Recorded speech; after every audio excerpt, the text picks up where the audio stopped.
नमस्कार, आप देख रहे हैं आर्यभट्ट टाइम्स। मैं हूं जैकी शर्मा आपके साथ। छात्र नेता सौरभ कुमार ने साफ तौर से भारत सरकार और बिहार में चल रही सरकार पर जमकर हमला किया है। पहले क्या कुछ कह रहे हैं छात्र संघ नेता सौरभ कुमार, पहले आप उनको सुने।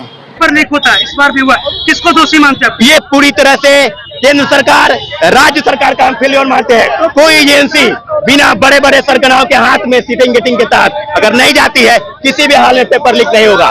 बिहार का पेपर लीक हुआ, 66वीं पेपर लीक, 67वीं पेपर लीक। सरकार के पास अगर हिम्मत है तो कानून पर ठोस कार्रवाई करे, पेपर लीक की कोई हिम्मत न करे। लेकिन कुछ नहीं, आज पेपर लीक होता है, कल बयानबाजी आ जाता है, परसों फिर पेपर लीक होता है। कोई परीक्षा बाकी नहीं है।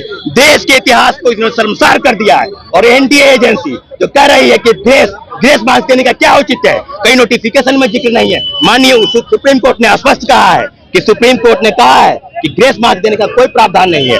और पेपर लीक के सबूत पटना की आर्थिक अपराध इकाई और पटना पुलिस प्रशासन और आरोपियों के बयान इस बात को साबित करते हैं कि एक दिन पहले लोगों के हाथ में पेपर लीक पहुंच गए थे, क्वेश्चन हटवाए गए थे। इसके बावजूद भी केंद्रीय शिक्षा मंत्री बयान दे रहे हैं। इस बात को साबित करता है कि सरकार सिर्फ सरकार बनाने में लगी है, छात्रों अभ्यर्थियों के हक में कोई फैसला नहीं। क्या कीजिएगा? पुतला दहन आप लोग आज अभी पुतला दहन हुआ है, इसके बाद पूरे राज्य में राज्यव्यापी आंदोलन होगा, अनिश्चितकालीन धरना होगा। पूरे आंदोलन हम लोग बैठेंगे, क्योंकि जो 24 लाख छात्र हैं, हमारे अभ्यर्थी भाई बहन हैं, उनके साथ अन्याय किसी भी हाल में नहीं होने देंगे। हम लोग धरना पर बैठने के लिए तैयार है। निश्चित रूप से पेपर लीक हुआ है, सीबीआई इंक्वायरी की मांग करते हैं और माननीय प्रधानमंत्री से आग्रह करते हैं हाथ जोड़कर कि तीसरी बार गारंटी के साथ आपको बैठाए हैं तो युवाओं पर ध्यान दीजिए, छोटे भाई बहन बच्चों पर ध्यान दीजिए। माओ से अगर नहीं करना चाहते हैं तो आप भी हाथ खड़ा कर दीजिए। हम लोग समझ लेंगे कि अब कोई सरकार से, किसी भी गवर्नमेंट से कोई भरोसा नहीं है। हम लोग पेपर देंगे, मान के चलेंगे कि इसका भी पेपर लीक होगा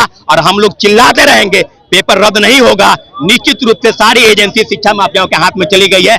हम लोग सरकार से आग्रह करते हैं, पेपर लीक हुआ है, रद्द कीजिए। यही हम लोग की अंतिम डिमांड है। तो स्पष्ट रूप से आप सुन सकते हैं, नीट का परीक्षा हो रहा था, उनमें पेपर लीक हो जाता है। वहीं छात्र संघ के नेता हैं सौरभ कुमार ने जमकर बिहार सरकार और भारत सरकार पर जमकर निशाना साधा है। दूसरी तरफ कहा जा रहा है कि जिस तरह से इंटर बालिका विद्यालय में जो एग्जामिनेशन चल रहा था, वहीं लेट से पहुंचते हैं छात्र तो उनको अंदर प्रवेश दिया नहीं जाता है। वहीं नीट की परीक्षा जब पेपर लीक मामले पर साफ तौर से कह रहे हैं कि जिस तरह से सरकार जो है बहरी हो गई है, गूंगी हो गई है, सरकार जिस तरह से सुन नहीं रही है। देखा जाए तो बिहार में कई पेपर एग्जामिनेशन में लीक किए जाते हैं, बाकी ठोस कहा जा रहा है कि कार्रवाई नहीं होती है। वहीं प्रशासन पे गंभीर आरोप लगाया है और सरकार पर भी जिस तरह से हमला किए हैं। तो ऐसे ही खबर के लिए बने रहे आर्यभट्ट टाइम्स के साथ। जैकी शर्मा की रिपोर्ट, पटना।